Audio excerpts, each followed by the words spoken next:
Buenos días, vamos a comenzar el tutorial profesional 1 de la aplicación de cálculo de placas alveolares de la asociación AIDEPLA. Bien, esta presentación la vamos a realizar Eduardo Bert por parte de AIDEPLA y por parte de la UPV, de la Universidad Politécnica de Valencia, yo mismo, Vicente Albero, como hemos hecho en el resto de tutoriales. En este tutorial nos vamos a centrar en describir la aplicación para los técnicos profesionales de AIDEPLA.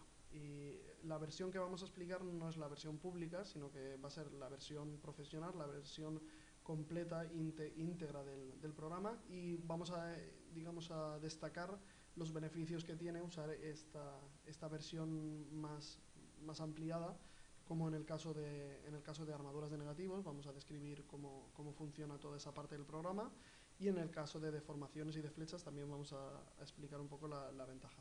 Vamos a hacer el mismo caso práctico que se ha hecho en el tutorial público, seleccionando un armado de placa y viendo, digamos, cómo se haría íntegramente el detalle de este caso, ¿vale? Perfecto, adelante.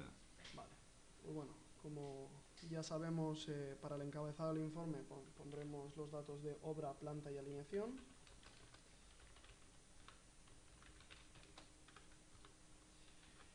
Y en esta página lo que vamos a hacer es introducir los valores de sección y de cargas, permanentes y variables. En este caso vamos a hacer un forjado de canto 25 más 5. Cogeremos alveoplaca de 25, campa de compresión de 5. Sabemos que la alveoplaca, este peso es un peso estándar que coge el programa, y que si queremos meter otro peso específico con las placas específicas nuestras, pues meteríamos en otro el valor que queramos. En otras cargas permanentes vamos a meter 2 kilonewtons más, ¿vale? Y tendremos una carga permanente total de 6,95. Ahora cuando refresque nos lo marcará, 6,95. Una sobrecarga superficial que seleccionaremos como local comercial de 5. Sabemos que tenemos ahí una amplia gama de cargas variables, e incluso un selector de otro para meter una carga cualquiera que tengamos, porque nos indica el cliente la carga concretamente. Perfecto. Metemos carga comercial de 5 y vamos a meter un antepecho de borde en el voladizo, que lo vamos a meter como una carga puntual. Vamos a asumir que el antepecho es de 200 kilos por metro lineal, y entonces esto lo condensaremos en una carga puntual de, al ser 1,2 de ancho, pues de 2 por 1,2, de 2,4, que será permanente por tratarse de un antepecho. 2,4. Bien, tenemos otro valor de carga puntual que en este caso no vamos a utilizar, pero que sepamos que valores de carga puntual tenemos hasta 2, ¿no? Sí, en cualquier caso, esto es una repetición del mismo ejemplo que está puesto en la versión pública. Vale la pena oírse los criterios que allí se exponen, y aquí pues no vamos a repetirlos para ir más ligeros. Exacto, y vamos a los detalles de los beneficios que nos aporta la versión profesional sobre el tema. Perfecto. Bien, continuamos. Bien, aquí por ejemplo en la segunda pantalla, una diferencia que tenemos es el botón de armado de negativos, que en la versión pública no aparece. Entonces, antes de calcular, si nos vamos a ir a armado de negativos y vamos a describir un poco lo que hay ahí. Conviene entrar primero en confeccionar el tema de armados negativos, ¿verdad? Antes, efectivamente. Perfecto. Sí, porque si entramos después nos borra los valores de luces y tal que hayamos puesto. Entonces lo mejor es esto ponerlo al principio, porque digamos que tendremos claro al principio cómo lo vamos a configurar, y luego ya no entraremos, habitualmente no entraremos a él. Muy bien. Bien, aquí tenemos el acero negativo a emplear, B500 SD, el hormigón in situ, si lo sabemos, pues aquí está puesto por defecto 25. Los coeficientes de minoración de los materiales del acero y el hormigón, 1,15 y 1,5, están puestos por defecto. Y luego aquí dos cositas importantes: la tolerancia de igualación y de solape. Esto son, digamos, las variables que gobiernan el diagrama, el croquis de negativos, el despiece de negativos que va a sacar el programa. Entonces, la tolerancia de igualación, ¿qué es? Es si en un apoyo la longitud de la tanda de negativos a izquierda y a derecha se diferencian menos de 25 centímetros, en este caso, las va a igualar. Eso, digamos, es las iguala. Perfecto. Si en una tenemos 1 metro y en otro 1,10, pondrá 1,10 en los dos. Pondrá la mayor de las dos, porque la diferencia entre 1 y 1,10 es menos de 25 centímetros, entonces las igualará. Eso es para hacer croquis, digamos, más más simples, Más lógicos. más lógicos, más constructivos.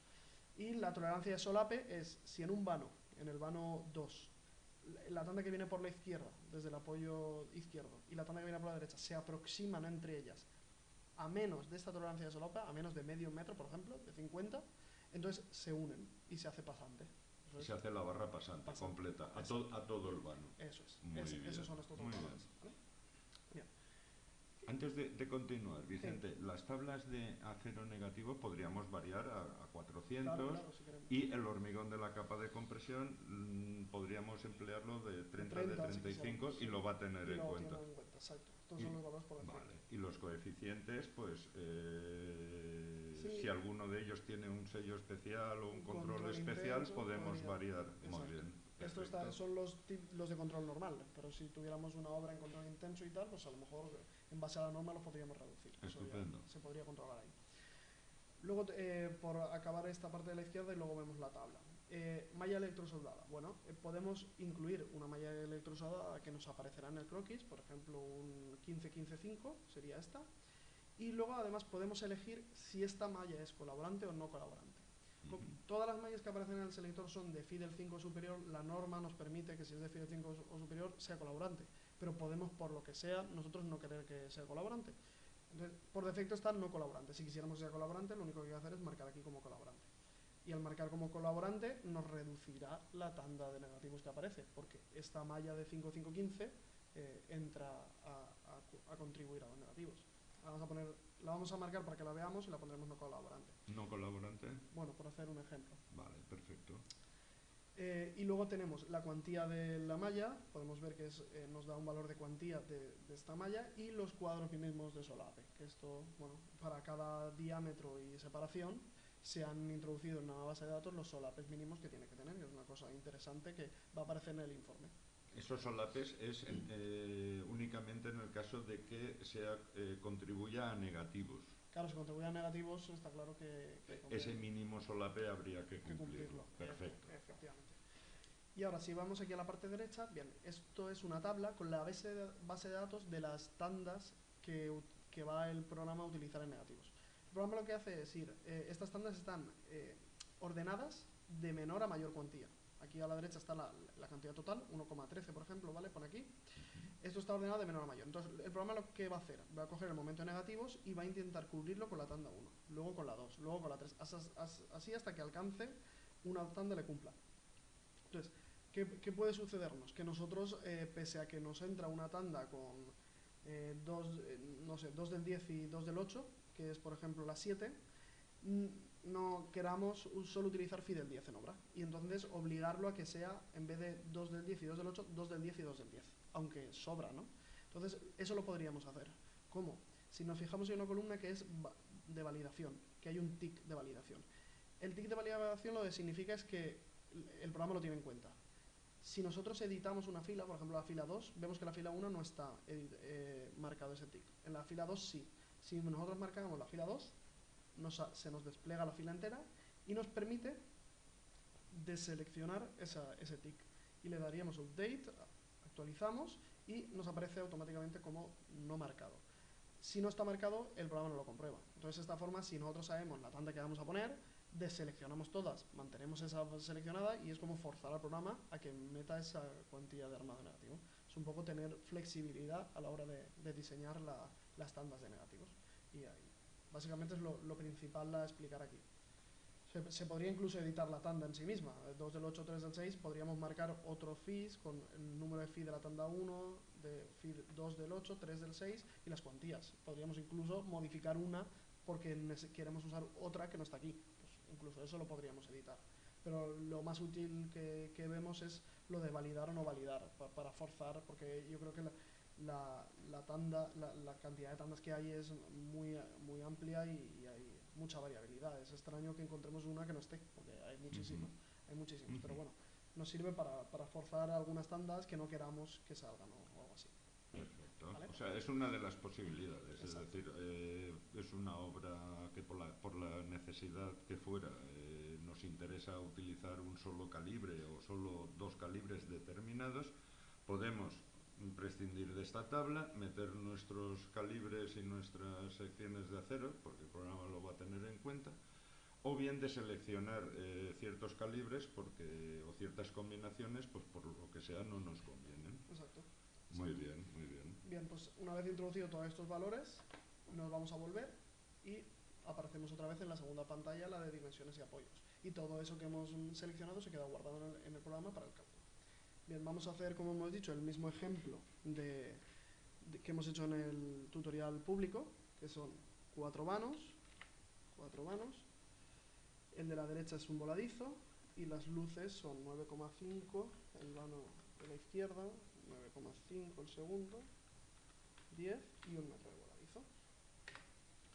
Ya tenemos el croquis actualizado, la carga puntual la metemos en el voladizo, vamos a ir un poco más deprisa porque esto está exactamente igual en el tutorial público. Está más explicado, está pormenorizado en el programa que se expone al público.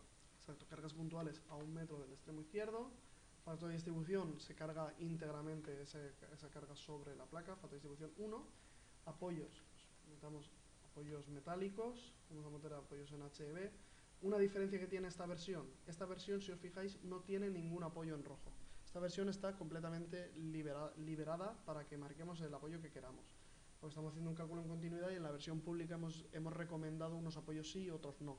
Aquí en la versión se entiende que es de uso profesional y cada uno hace a su criterio lo que considere. Sí, porque se puede convertir un apoyo no recomendado en un apoyo que sea apto a base pues, de una serie de instrucciones de fabricación, etcétera, etcétera. Exacto. Bien. Y luego, ambiente tenemos lo mismo, protegido, y sopandado vamos a hacer sin sopandas. Y una distribución del 15%. Ya lo tenemos y calculamos. El tema de sopandado haremos otro tutorial específico para ver qué ventajas tenemos al sopandar, no sopandar y ver ese detalle. Pero en este hemos visto la parte de negativos, hemos visto las diferencias de esta parte profesional en cuanto a apoyos, por ejemplo, y ahora vamos a ver el informe, que es bastante diferente, mucho más extenso que el informe público, y allí en el informe haremos un caso práctico de seleccionar un armado y veremos el tema de la flecha, cómo hacerlo exactamente. Bien. Calculamos. La descripción del informe. Bueno, al inicio es igual que el informe público, un croquis, un detalle de las secciones y cargas que se han seleccionado, los apoyos, todos los apoyos seleccionados, esto es igual, y diferencia aquí, por ejemplo. Tenemos un cuadro para hacer comentarios sobre los apoyos. Como decía Eduardo, podemos estar utilizando un apoyo que a priori no habíamos recomendado y tal, y queramos hacer algún comentario al respecto para hacerlo que sea útil. Bueno, pues aquí, digamos, el miembro de IDEPLA, el técnico de IDEPLA, puede hacer aquí los comentarios que considera oportunos al respecto de los apoyos. Luego tenemos un diagrama en ejecución, que está en la versión pública, no está. Un diagrama de ejecución de la situación de ejecución. Como sabemos, cada diagrama va asociado con un cuadro, que nos indica qué es ese diagrama. Bueno, este diagrama lo que tienes en cuenta son cargas permanentes G1 y G2, que son el peso propio de la placa y el hormigón vertido en obra, no el resto de sobrecarga, solo G1 y G2, no el resto de cargas permanentes, perdón. Y una carga variable de 1 kN/m² por ejecución. Bueno, esta es una situación de cálculo que hay que comprobar según la normativa, según la EH. Y que muchas veces es más determinante que las opciones, los valores mecánicos. Exacto. Depende de la constitución del forjado, pero hay veces que es determinante. Y las cargas sin mayorar. Bueno, pues este diagrama, la versión profesional tiene la ventaja de que lo tiene y podemos analizarlo. Estado límite último, este sí que es igual que el público, envolvente de negativos en rojo, positivos en azul, y cargas mayoradas, 1,35 y 1,5, alternancia, tiene 9 combinaciones, combinación persistente y una redistribución del 15%. Y aquí tenemos puntos de corte. Envolvente de cortantes, la tenemos igual que en el público. Situación de incendio, bueno, estos son unos diagramas específicos para la situación de incendio, que son con las cargas sin mayorar, con una combinación específica de incendio donde no se tienen en cuenta las sobrecargas al completo y también con alternancia y sin redistribuir. Bueno, esto es una combinación específica que la norma prevé para una situación accidental de incendio. En función del tipo de fichas podemos utilizar estos diagramas y poder comprobar la situación de incendio. Tenemos también los diagramas de estado límite de servicio, el de fisuración. Para clase general de exposición 1 la combinación es la frecuente y aquí nos indica que hay que compararla con el momento de apertura de fisura 0,2, ¿vale? Al ser este ambiente. Deformaciones, tendríamos el diagrama de momentos en deformación, que es la combinación característica, y tendríamos una deformada, ¿vale? Vemos que es para una de las alternancias, con la carga en el vano extremo y en el de antes del voladizo. Esto no es una envolvente. No es una envolvente, claro. Donde acusa el valor de deformación, que ahora lo ajustaremos, es en el vano más deformado. Exacto. Perfecto. Exacto. Y aquí, esto vamos a ir luego a verlo, vamos a acabar de ver el informe, pero aquí hay cosas que decir porque hay que actuar sobre qué placa vamos a poner, nos podremos meter contraflecha, etcétera. Eso vamos a ir más adelante. Y luego, ¿qué tenemos también? Aquí tenemos un resumen de solicitaciones por vano, todos los valores que hemos visto en diagrama A, los valores máximos. Por vano. Por vano, en AB, BC, CD, D. Y luego unas solicitaciones máximas globales de todos los vanos, ¿vale? Es decir, aunque sean... son solicitaciones máximas, pero no del vano más solicitado, sino las máximas de cada una de las situaciones. Exacto, los máximos valores. Todo, exacto. Que si queremos de forma rápida, si cumplimos estos valores máximos, sabemos que ese tipo de placa nos vale para todos los vanos. Todos los vanos. Y luego tenemos esto interesante de la parte del profesional, de la versión profesional, que tenemos un croquis de negativos propuesto.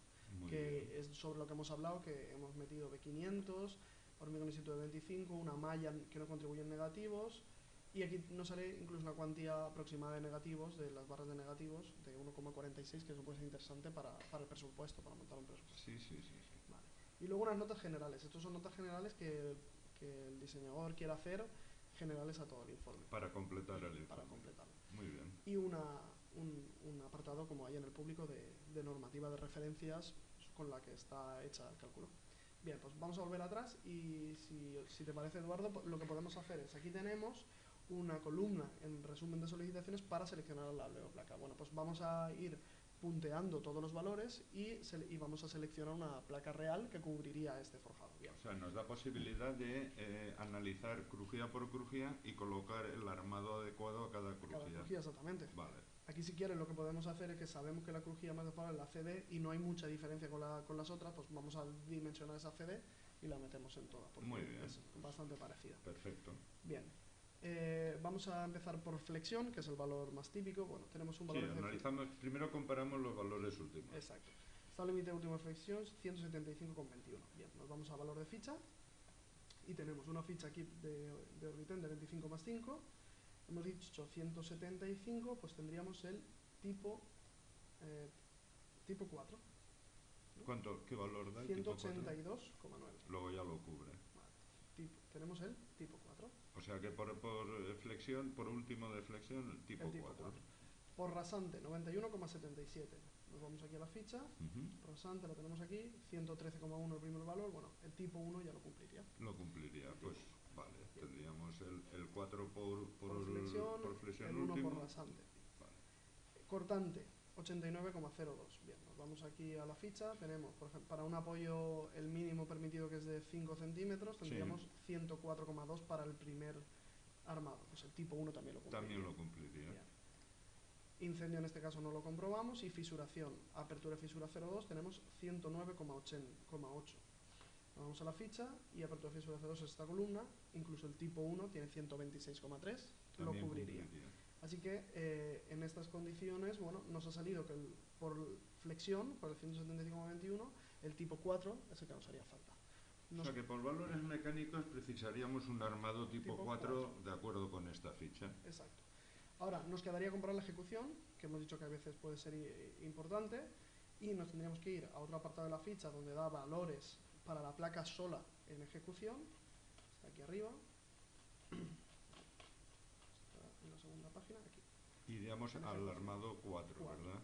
El tipo 4, que lo tenemos aquí, nos da un valor de 94,2, que creo que efectivamente es mayor que 87,47. Pues bueno, ya sabemos que ha sido el tipo 4, tanto por flexión como por ejecución, es el tipo 4 el armado que tendríamos que colocar. Bueno, en este caso hemos analizado el CD. El vano CD, efectivamente, pues que aquí lo podríamos marcar si quieres. Tipo 4. El AB creo que es muy parecido, tiene un poco menos de flexión y ejecución. Bueno, pero no que sé podríamos, si vale la pena. como tenemos los valores de las distintas crujías, para un análisis exhaustivo, pues para cada crujía le pondríamos el armado que cumple. Exacto. Y luego ya decidiríamos si los unificábamos o no. Muy bien. Pues bueno, ya no analizamos, es el mismo proceso. Procedimiento. Vamos a ver las flechas. Si vamos a ver, con un armado tipo 4, qué ocurre con las deformaciones. Exacto. Aquí tenemos un diagrama un poco inicial de deformaciones, pero para hacer un análisis correcto a las deformaciones, bueno, necesitaremos saber rigideces exactas del forjado, necesitaremos saber el P por E, la fuerza de pretensado que tiene este armado, porque eso nos genera una contraflecha que equilibrará la deformación. Entonces, bien, el programa lo que tiene previsto es que hay un menú oculto aquí, en donde pone el valor de rigidez 51,55. Bueno, cada vez pondrá un valor en función del canto, pero aquí podemos pulsar y podemos meter valores concretos para controlar esa deformación. Bien. ¿Qué valor nos pide? Nos pide un valor de momento de fisuración. Nos pide el momento de fisuración, ¿por qué? Porque, como sabemos, según la normativa, no es lo mismo tener la placa en estado fisurado que no fisurado a la hora de utilizar rigideces. En el anejo de la EHE hay una fórmula de Branson, que nos permite calcular una rigidez equivalente en función de si la losa ha pasado mucho el momento de fisuración o no lo ha pasado. En función de cuánto la haya pasado, pues calcularemos una rigidez equivalente a otra. Si, por ejemplo, no está fisurado porque el momento en servicio no supera la fisuración, la rigidez será la bruta.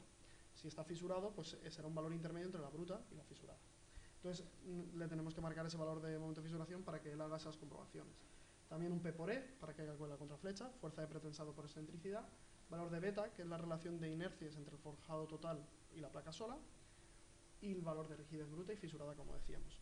Como el programa también hace una estimación de las flechas a plazo infinito, a largo tiempo, será importante calcular, indicar el historial de cargas. Esto es el tiempo en el que van a introducirse las G3, que son las cargas permanentes adicionales, como, no sé, pueden ser solados, revestimientos o lo que sea, y las sobrecargas. Bien, vamos a ir a la ficha y cogemos todos estos valores y así recalcularemos. ¿Podemos ir un momento atrás? ¿Podemos salir del menú este? Sí, vamos a ir atrás. Aquí estamos. Vale, yo simplemente quería recordar dónde se despliega el menú, porque vale, en este E por I es una rigidez que él estima a priori para calcular esa deformada que estamos viendo. Ahora es cuando vamos a afinarla en función del armado que hemos decidido. Eso es. Muy bien. Vale, pues volvemos al menú oculto y nos vamos a la ficha. Momento de fisuración. Si quieres, voy a apuntarlo y lo haremos más rápido. Momento de fisuración, lo tenemos aquí, de 25 más 5, tipo 4. 25 más 5, armado 4. Aquí lo tenemos. Momento de fisuración, 140,4. Rigidez beta, por ejemplo, que lo tenemos aquí, 1,8. Rigidez bruta, 59,91. Rigidez fisurada, 5,57. Y nos falta el P por E. El esfuerzo de pretensado, la excentricidad. Lo tenemos arriba, aquí. P por E. Para el tipo 4, 42.842,5. Bien, pues nos vamos al menú y marcamos estos valores. 140,4. Indicar que el separador decimal es la coma. Cuidado porque aquí si ponemos punto nos van a dar resultados que no tendrán ninguna coherencia. Bueno, la coma es para cualquier cifra que se introduzca. Por ejemplo, en luces hay que tenerlo en cuenta que todo el programa se mueve con coma. Vale, y nos queda el historial de carga. Bueno, habitualmente ponemos un mes como plazo de carga después de la ejecución del forjado. Un mes y un mes. Bien. Recalculamos. Y lo que hará es nos va a volver a calcular el informe y la única diferencia va a ser esa deformada. Vamos a buscarla. Aquí la tenemos. Bien, tenemos 5,36 de flecha a plazo infinito del forjado, menos 1,88 de contraflecha, tenemos 3,48. Un L no llega a 300 entre L250 y L300. Y esa sería la deformación a plazo infinito que tendríamos con ese armado. Entonces, bueno, ya es una decisión del proyectista si la asume como buena, si quiere meter más armado para controlar esta flecha, que eso tenemos un tutorial específico donde vemos que puede que no queramos subir el canto para controlar la flecha y añadiendo un tipo de armado superior. Imagínate que en lugar del cuadro metiéramos un armado tipo 7, tipo 8, a base de meter más P por E, más contraflecha, reducimos la flecha. Tenemos un tutorial específico donde explicamos esto. Sí, aquí caben varias decisiones. Una, la más propia o la más consecuente, es aumentar el canto de la placa. Claro. Podría ser una de ellas. U otra, la que tú estabas comentando, modificar el parámetro que podemos gobernar, que es el de la contraflecha por esfuerzo de pretensado, a base de colocar más armados si es que el canto estaba limitado. Pero hay, como bien has dicho, hay un tutorial donde explicas esto perfectamente.